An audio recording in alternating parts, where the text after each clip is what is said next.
Unashamed and Afraid, a show unashamed about sexual addiction recovery and unafraid of coming unto Christ for healing, where we share real recovery stories, learn from experts, and share resources that actually work. So join us in being unashamed and unafraid.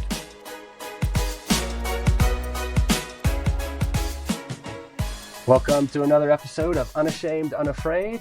Hit us up on unashamedunafraid.com/donate to become an outsider. Follow us on social media at Unashamed, Unafraid, and like us, rate us, follow us wherever you get your podcasts so we can move this message and this movement out to more people. I'm Sam, and I'm here with Chris.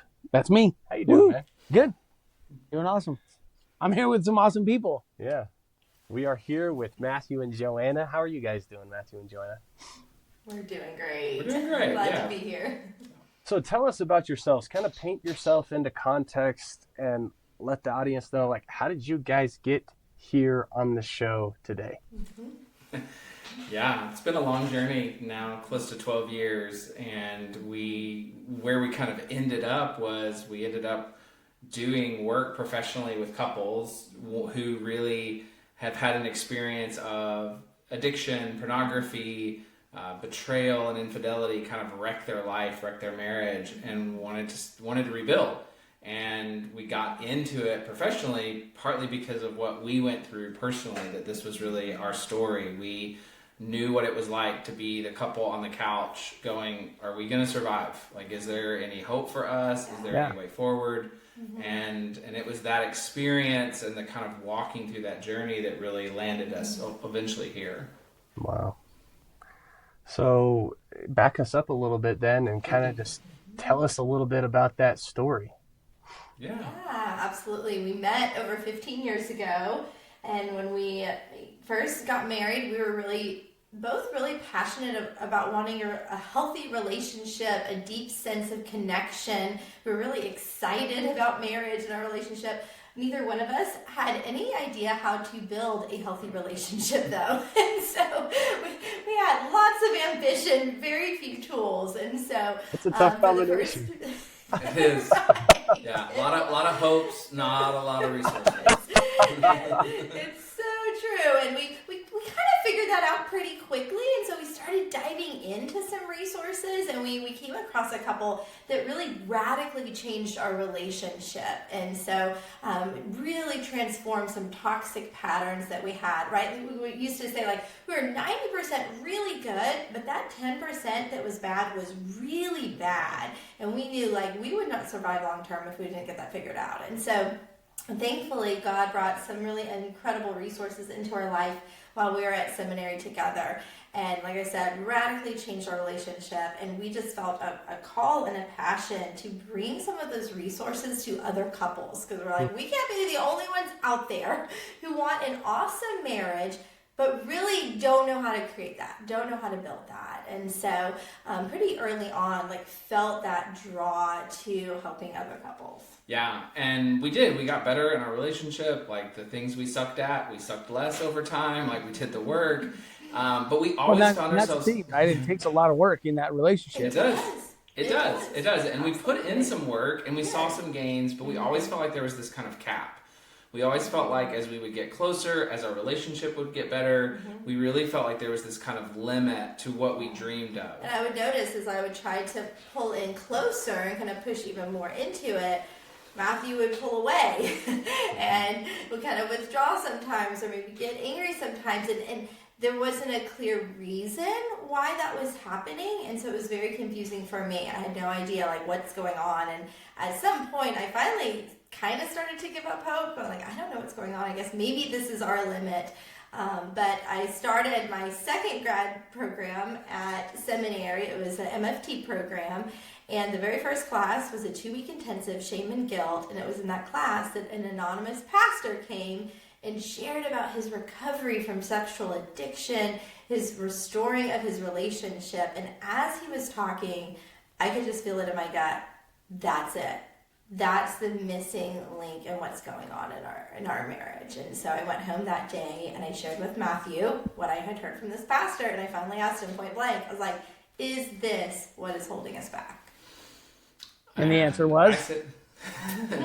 For the first time in my life, the answer was yes. And so I had kind of thrown out some kind of old info to Joanna when we were first dating. I was like, yeah, I used to have a porn problem, but I that's gone away. It's not going to be an issue, you know, and so, and she had maybe kind of asked kind of around about it, you know, kind of a couple of times in our relationship. But for the most part, I mean, I was lying, I was hiding, I was always on the lookout for like, will she find any information? Is she ever going to catch me? And I had come to, I think, kind of that crisis point myself. I was seeing its impact on our relationship. I was desperate. We had been at a church event about 6 months earlier, and they were kind of inviting people to come down and talk about what's burdening you. And I mean, God just felt like it was like, it's time, but I did not want to go. And I partly didn't want to go confess because I had no idea what I was going to do. I was like, if I confess this, there's no second step. It's just confession. And then probably our relationship is over. My ministry is over. Right. Like our life is over.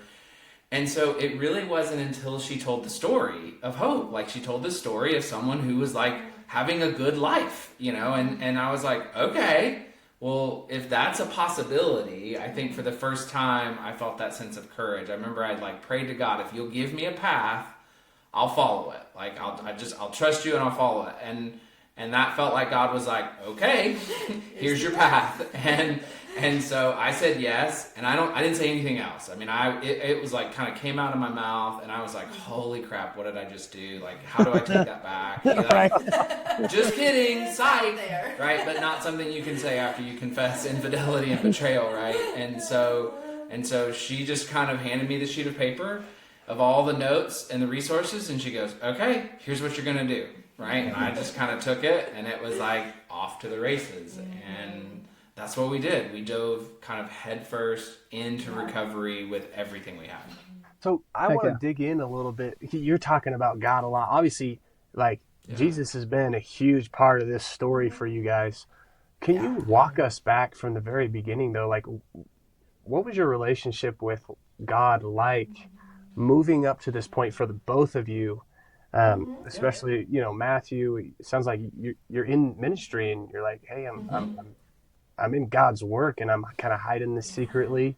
I'd love to hear what that was like, just kind of from, you know, just from the beginning, from the time you were a child. Yeah. We were both raised in the church, different kind of backgrounds, but I was raised in the church. We were there every Sunday. My parents kind of served in worship. Like, I was active. I don't know that I never really felt like I had a personal relationship with God. Like, I did all the things, but it felt like two separate lives, right? It was like, when I'm at church, I'm doing my God thing. When church is over, I'll get back to God when I want to. And even when I was in and even when I became a pastor, like I was a minister for close to 10 years before we got married, and it still kind of felt the same way. Like, it was like there was my kind of holy time, my kind of God time, and then all the other time. And that's part of the thing that I think helped me live this double life. I had this kind of pretense that I was like, I'm all about God, I'm all about Jesus, I'm giving my life to him, but totally living this kind of hidden secret life that was as far from really what God wanted for me and what I wanted for myself. And that was just kind of how I lived. And it's how I lived with everybody. And I think, you know, I don't think anybody really knew what I was going through because I wouldn't share it. Or if I would share, I would always kind of do this faux vulnerability. I'd be like, yeah, you know, I have my struggles. I have my stuff, right? God's working with me to make sure I don't fall into lust, right? I knew the words that would keep people from asking me the deeper questions. Right. You were really good at posing. I was great at it. But I also knew that what God and I had wasn't real. Like, it was as fake with him as I was with other people.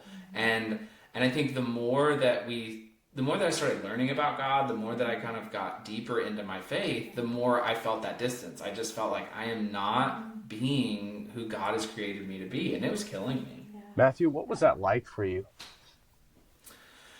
I think it just felt, I mean, incongruent, I don't know is the right word, but it felt like who I thought I was, I just wasn't living that way. Like, I remember just feeling like a sense of, I feel like I know myself. I'm someone who cares about people, but I knew what I was doing to Joanna, right? I knew what the struggle that she was going through, because she knew something wasn't right, and she'd ask me questions like, what's going on? Why are you so distant? Why don't you want to hang out tonight? Like, and that was because I'd acted out that morning, right? And I didn't want to be around anybody. I wanted to be alone. And so I could see it tormenting her, but it wasn't enough to get me to actually confess and get help and do something about it. And that felt just really awful, like seeing the pain that she was going through, but then waking up the next day and getting involved in the whole process all over again, right? And So and did you it just felt like it was kind of ripping me apart. Had you ever No, disclosed not a soul. anybody? Joanna's the first person I ever confessed it to. Wow. Wow, that's amazing. That's lonely. Yeah, it is really lonely. It was really lonely, and it was. I think I thought I had community. I thought I had faith, right? I thought I was living. I thought I had a marriage, but I think I had fooled myself into thinking that what I had was real. I also recognized, like, I grew up in a family where we were taught to lie. And so, like, I can remember, like, my dad would buy new golf clubs and he would show me and he'd be like, don't tell your mom, right? And he'd buy, like, he'd go get something, we'd go get food, and we'd eat something that wouldn't be on our diet. He'd be like, don't tell your mom, right? So I knew I was bathed in this culture of, like, there are certain things you don't tell people, right? And that's just normal. And so part of it was like, oh, this is just normal. This is privacy.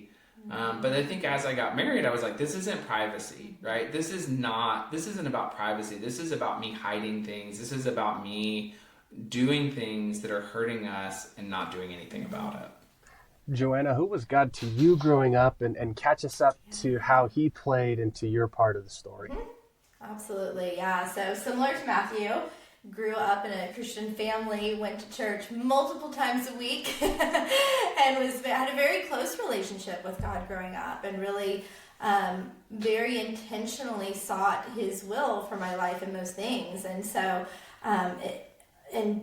even our marriage, our early relationship, we didn't dive into the details of that, but it felt very much like God's hand was deep into calling us to be together. I was on my way to law school when I met Matthew, and 9 hours away. We're 9 hours away. We dated for 2 months and then got engaged. We got married 2 months later, and 8 months after that, we moved across the country to go to seminary together. And so I thought you were going to say 8 months later we had our first baby.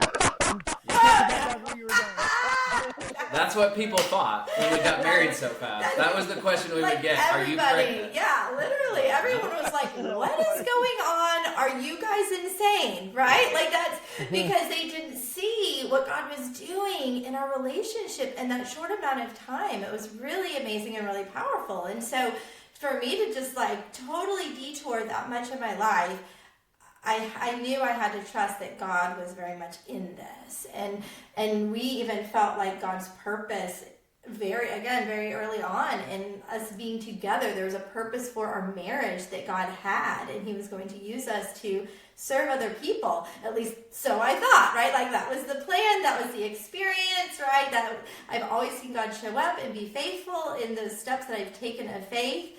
And so leading up to this period of like, wait, so much is transformed, but something's still missing. I started to really question God. I started to really lose hope. I started to be like, wait, like I trusted that you were the one calling us into this. So why is this not working?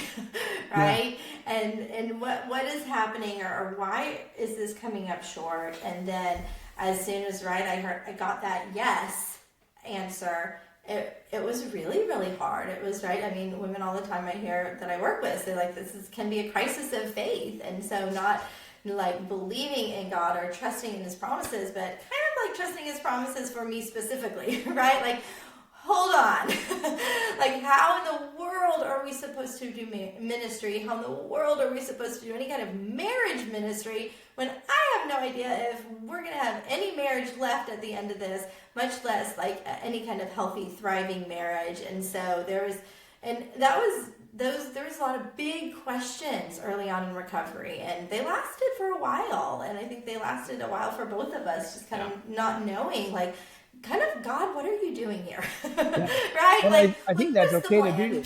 I think that's okay for people to realize that, hey, when everything comes out, and it's going to be new for both parties for him or the person that's struggling with the addiction, for them to come out and be like, this is a whole new world of being honest.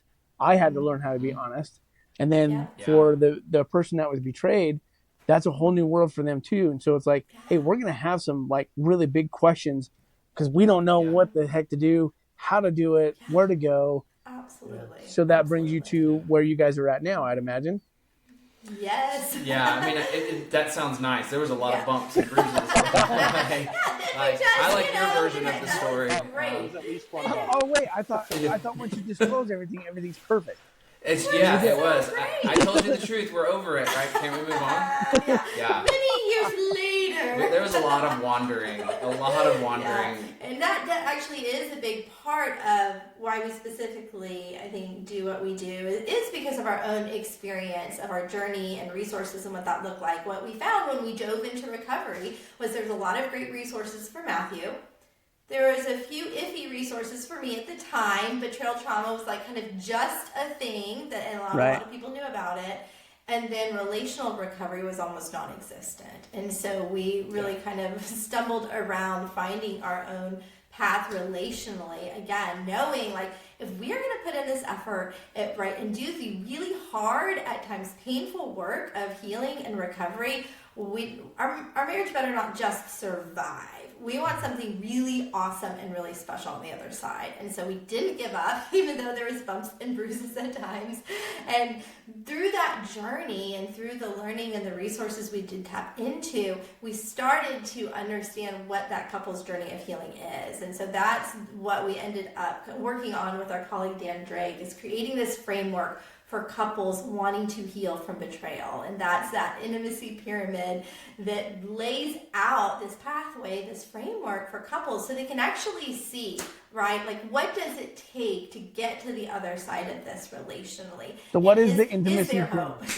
Yeah, I mean, we like to say it this way. We took the stairs so that our clients can take the elevator. And this idea being like, we wanted to figure out, okay, for a couple to have really true intimacy, true connection, the kind that lasts a lifetime and beyond, what are the pieces that are in place? And ultimately, we just looked at what was lost in the betrayal.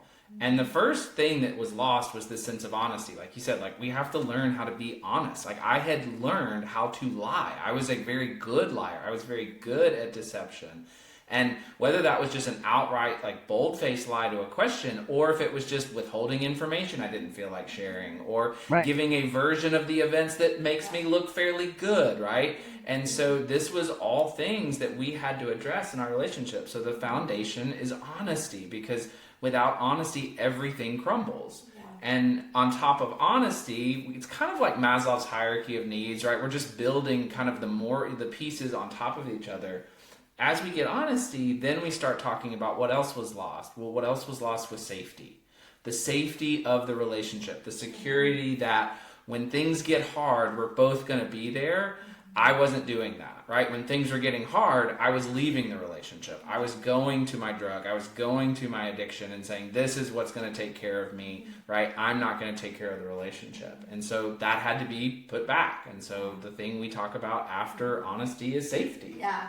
And so those two levels, there's a lot of individual work happening. And then after those two honesty and safety levels are built, that's when we get to lean more into the relationship. And that next level is trust. Before we go to that next level, why did you guys not create safety first? Because when safety is created, then honesty can come out. So why did you put honesty first on the base as a foundation of your pyramid versus safety? Great question. Yeah, great question. I think one, because a lot of people love to use excuses for not being honest. And we know that, like, a lot of people have this idea that, oh, I'm going to be transparent when you do the right thing for me to give you information, right? And so, like, I work with... you have to convince me that you're not going to hurt me, like get angry or reject me, right? Otherwise... You have to promise you won't divorce me if I actually tell you about it. Basically, well, it is, right? Like, I work with a lot of guys, and they're like, well, I don't know what to tell her. She's going to get angry. And I'm like, well, if that's going to change your honesty, right, there's nothing to work with. And so... there is no safety in dishonesty. You can be honest, but not be in a safe relationship. And that can happen. And that's not a long-term healthy relationship, but you can still choose to be honest, right? We can be real with each other. We can be authentic. I can be aware of myself. Safety is what we do once we know what we're dealing with, right? The problem with lying is that it's a power grab. A lot of people don't realize this. When I'm not sharing information, I have a ton of relational power. Joanna didn't understand why certain things were happening in our relationship. So when we went to solve them, I had power she didn't, right? And she would come to me and say, like, am I doing something wrong? Right? Is there something that I did that's causing you to pull away? Because she doesn't have all the facts. And that was a ton of power. And I could use that power if I want. I could say, yeah, you're not doing this for me, or you're not being this, right? And that power is what created that unsafety. And so the honesty gives us the foundation to build safety, to show up. And safety is all about showing up differently. We talk a lot about it. It's about, can I deal with my emotions? I can't be a safe person if I don't have control over my emotions. If my emotions control me and they dictate everything I do, and that's going to choose to kind of walk me down that destructive path, we'll never get to that place of trust. And I love that, because I think I look at my relationship with my wife, and when I started really making some changes was when I started being honest before there was safety that was there. Now, granted, she created safety enough to where I felt like I can, when I really came out with everything and I just laid it all out, she created some safety, and I disclosed everything. But then from there on, I had to learn how to be honest every day. And so I'm like, regardless, I have to be honest, no matter what her reaction is. I still have to know I've got to be honest, because it doesn't matter what she does. I got to be honest. So love that. So third section of this, relationship, right? Yeah, so that trust level is where, like we said, you kind of start leaning more into the relationship. You can start doing more relational repair once you have those levels of honesty and safety in place, because you've demonstrated, like, our relationship is ready to handle this work. And so you're leaning in, maybe you're setting some couple goals for your relationship. You're starting to work more as a team. And there's also a lot of courage that happens in this step, and especially for that betrayed spouse, because there's interdependence is starting to happen again. And that's really scary. When the last time I leaned into this relationship, it didn't hold my weight and I came crashing down to the floor. And so there's a lot of courage in that step that goes into it as well. Yeah, and it's upon trust that we start to do the really fun things, or the really powerful things in intimate relationships. And upon trust, we move into what we call the level of vulnerability. Now, vulnerability it's a common word. Everybody's heard it. If you've listened to a Brene Brown talk, you've heard it like 50 times, right?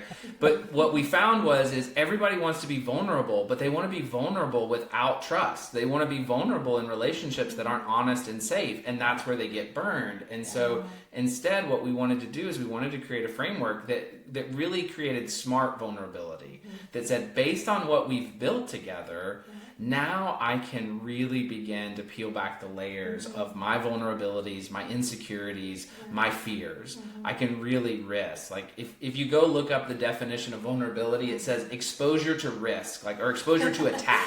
Like, I'm basically saying, I know that entering in the relationship in this way, I'm giving you a chance to hurt me. Like, I'm giving you a chance for there to be pain here, but I'm trusting that who we've been together as a couple allows me to do that in a way that really heals the places that I was hurt in the past, right? And that's that vulnerability that really gives a lot of strength. couples leaning into empathy in this stage. And so being able to kind of share some of the harder things, the deeper things, and being able to show up empathetic with one another. And there's so much mutual healing that can happen here.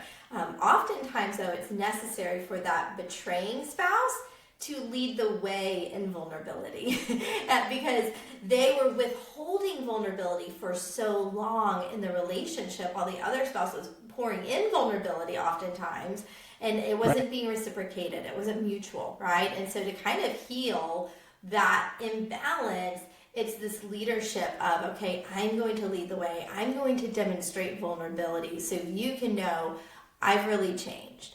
I am truly trustworthy because I'm wholly different than I once was in our relationship. Yeah. And we found couples that do that work get to the top. We get to this top level, which is intimacy. And it's really cool because these couples at the top, there's these kind of things that we see about them, all of our research and our work. They have a sense of purpose. They know why they exist as a couple. They have a sense that like there's a reason we are actually a team. Sometimes they'll even give their relationship a name, right? They have a sense of like we know who we are. They're super passionate. They're passionate about their marriage. They're passionate about the things they do in their life, their sense of calling. But what's really cool is they're also really playful. As we build all these layers, what it opens up is this really like kind of playful, uninhibited nature in terms of our relationship. We can be silly, we can laugh. I mean, what's amazing is how many couples who've been through betrayal, how it takes years sometimes for them to laugh again, right? To truly kind of be at ease with each other. But if you do the work, that's what you get. You get this relationship that really is life-giving. And what's so cool is we found that intimate relationships, they don't only kind of give life to the individuals, they tend to give life outside of them. You'll hear people talk about like, I just love being around that couple. They just bring the best out in me, right? I really love the kind of way that they exist in the world. And that's what's really cool is we thought that was gone. Like we were pretty sure that when I said yes, like that option was off the table for us. We thought maybe we could survive. Now, are you talking about live, all intimacy or like sexual intimacy? Like any intimacy, like anything like it's gone. that felt fine. I said yes. Any kind of healthy intimacy. Yeah. Yeah. And so what's amazing, and I think what we love being able to share with couples is it's better than it ever was. Who we are as a couple now is actually better than we were. That glass ceiling that we were hitting on, right? It was there because of the betrayal. We've shattered it, and now we get to experience a relationship that's radically better than anything we've ever had before. And we get to see other couples do it too. Like it's so much fun because we sit with couples who are in that they just said yes, right? He just said yes, or he just got caught, and they'll ask us this question. They'll be like, "What's it gonna be like?" And we're like, "It's actually really good." Like I know you probably don't want to start here, right? Nobody wants this part in their journey, but I guarantee you, if you keep doing it, what you're gonna get at the end, you're going to love. You're really I would totally second that because that's the relationship that my wife and I have. You know, I totally thought that our marriage was over, destroyed, and then the marriage that we have now, like I absolutely love our marriage. Do we argue sometimes? Totally. Like if you're not arguing, then you're one of you is cowering and not doing the things you're supposed to be doing, right? Yeah. But I think. With the relationship that we created, the intimacy, it's not just sexual intimacy. It's the emotional intimacy, the physical intimacy, the spiritual intimacy, all the things that came together that created the relationship that we have because we were both finally able to be vulnerable. Like I love how you guys laid all this out with that vulnerabilities just underneath that intimacy because you cannot have that intimacy without being vulnerable. Yeah. Joanna, I love what you said about how, hey, like kind of at the beginning we were struggling to get these resources, and there was resources for Matthew, but kind of not as many for me.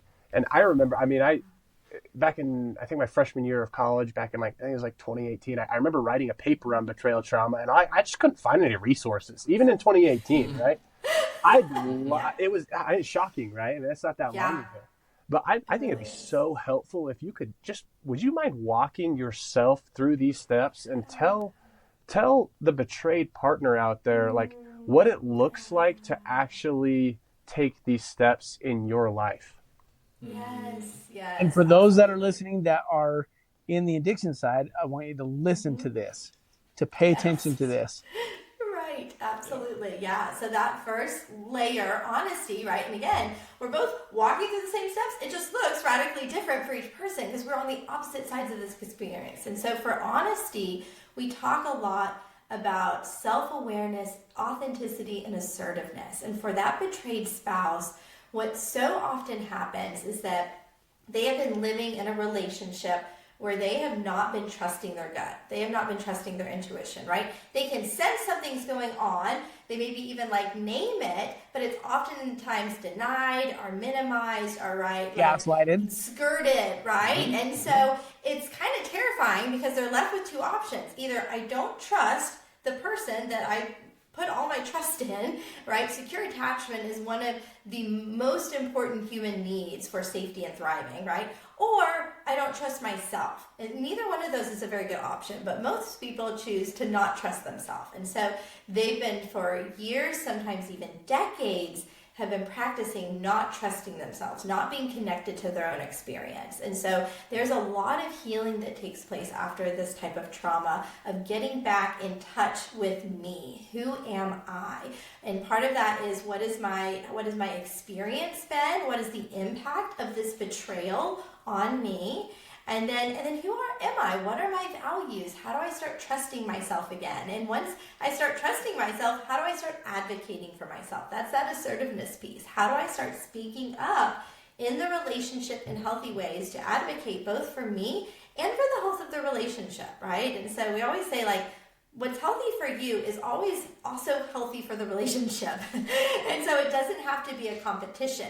It might feel that way if I'm naming some boundaries that I need, right? The other person can certainly see it as an attack, but that's their choice, right? And so it's learning to name those things, set boundaries, right? As you move into that safety level, there's a lot of that advocacy of when we talk about responsibility and safety. Responsibility is understanding what's mine, what am I responsible for, and what's not mine, right? What am I not responsible for? And I need to draw a clear boundary around those two things. And so for me, because I kind of mentioned we did a lot of work before entering recovery, which I think, again, was God's grace. Like, we were able to get through so much of recovery, I think, so quickly because we already had some of those deeper emotional tools in place. And so for myself, I knew when I feel unsafe, I tend to go into control mode.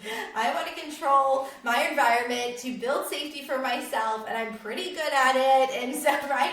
And I learned, like, that's not great. That actually doesn't build any kind of real safety, and it's not healthy in this relationship. And so when he said yes, it would have been really easy for me to go, whoa, I am really unsafe right now. So I need you to do this and this and this and this and this and this and this, right? And really control his recovery or manage him or make sure he's doing the things he needs to do. And so instead of that, I kind of stepped back. The most I did was I handed him that sheet of paper of the notes I took in class.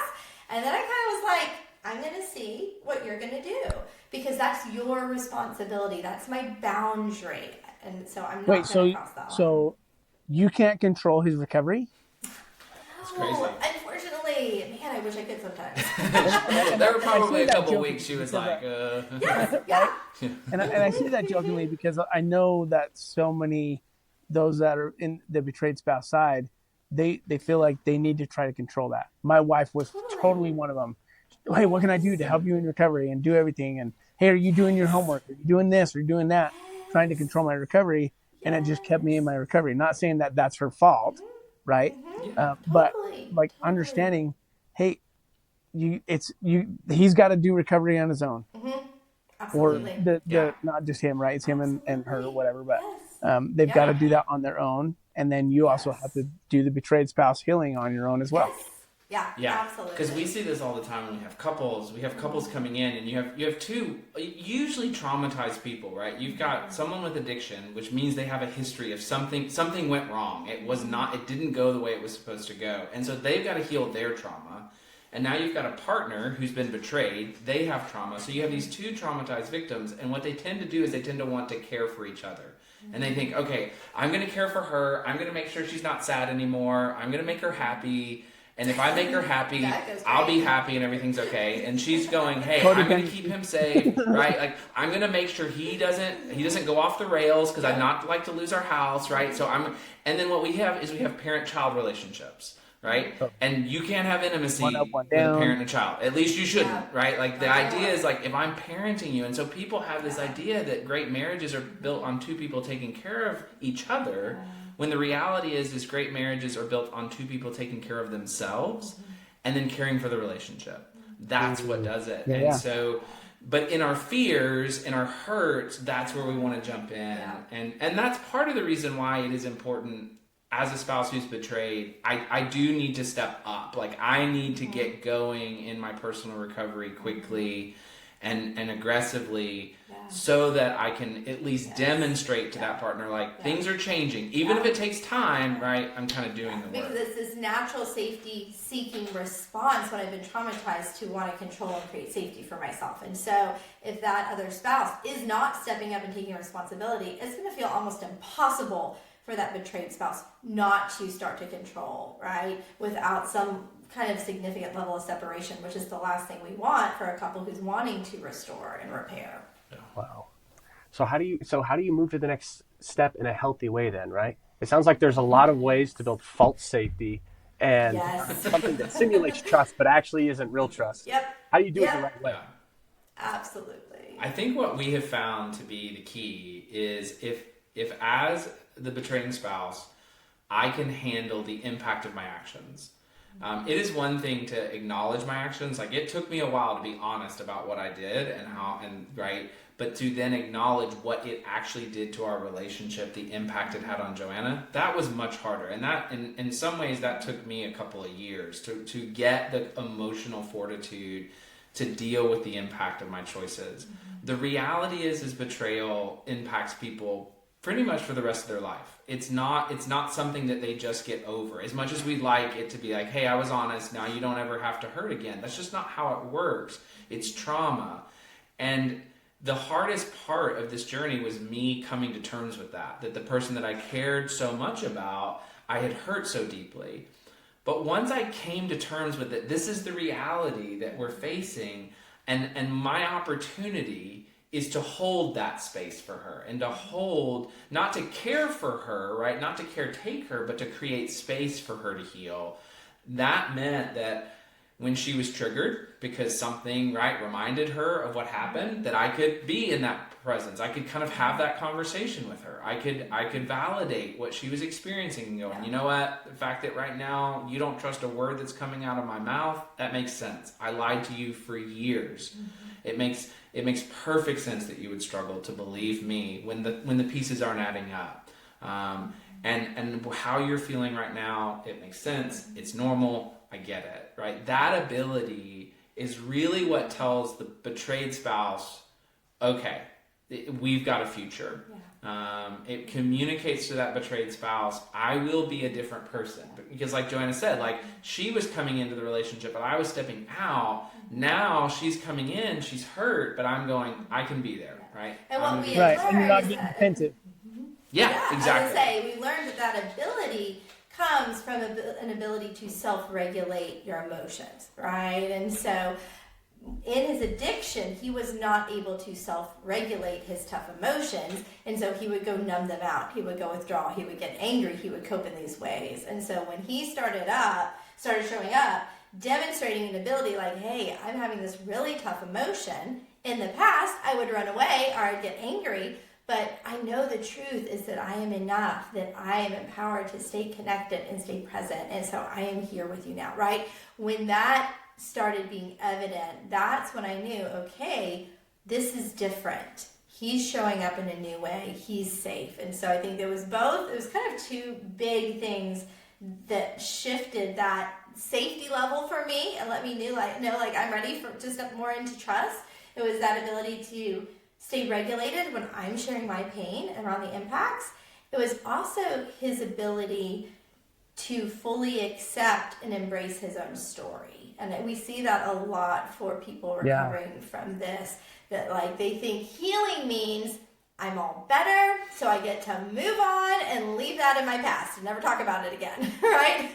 And that felt unsafe to me, right? That like, wait, okay, that feels like this wall is going up where we can't really own the reality of our story. And so once he started being more and more comfortable with his own story, that's when I knew, oh, okay, again, something has shifted. He's not carrying that weight of shame around anymore. He's actually in a place of a healthy self-identity where he's able to share authentically with others. And in that vulnerability, actually start to bring more vulnerability and openness in those relationships and healing to other people. And so that was a big shift for me as well. That said, okay, this feels safe. I'm ready to step in. Right. Wow.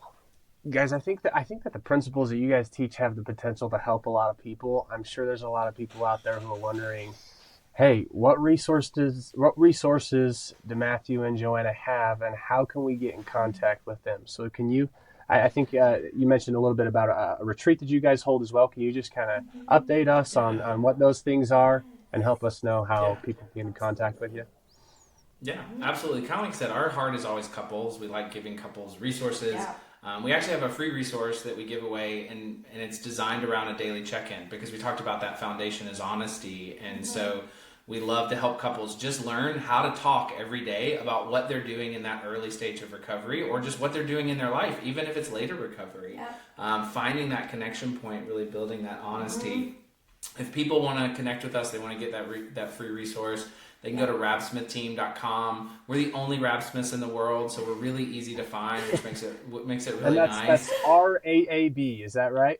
RAABSMITH team.com. We do have a retreat coming up, and we're super excited about it, because one of the things that we have wanted to do for a long time was bring together couples who made it. When we first made it, we wondered if we were the only ones out there. It was kind of like, like being on Mars. Doing this work. We're like, did anybody else survive, right? And so one of the things we really wanted to do is we wanted to create a gathering space for couples who made it. And so this retreat, it's really for couples who they survived, and they're even thriving, or they're moving towards thriving, and they want to get together. They want to celebrate the work that they've done. They want to recognize what God has done in their life and really give thanks for that. Or a place for couples who are on the journey, wanting to get there, right? And we say we made it, but right, it's not like we're done. It means like, okay, we're alive again. We're still doing the work. All these couples are still doing the work. And so just another place to come together in community, celebrate what God is doing, and instill maybe some hope for couples who are in those earlier stages, who are doing the work, but it's still kind of heavy, hard. I know it was so life-giving anytime we would meet other couples who knew what this was like, and it's been so hard. I think one of the things we realized in our journey was like not having couple friends who got it, right? We'd go to couples groups at our church, and they'd be like, tell us your story, and we're like, okay, how deep do we want to go, guys?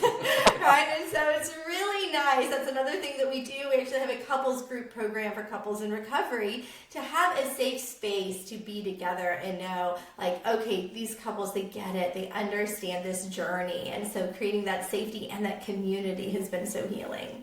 Awesome. So go to raabsmithteam.com. Check them out. If you're in a place where you can go to the retreat, go to the retreat, check them out, and go look at their, they have a link for your pyramid. Yep. Mm-hmm. Yeah, and all the resources are there. Yep. Yeah, awesome. Matthew, Joanna, appreciate you guys hopping on with us. I think your resources are going to help a lot of people. If you're listening right now and this conversation was helpful to you, go ahead and like us, rate us, follow us wherever you get your podcasts. Follow us on social media at Unashamed Unafraid, and go to unashamedunafraid.com/donate to donate, become an outsider, and consider helping us move this cause forward. And until next time, continue to be unashamed.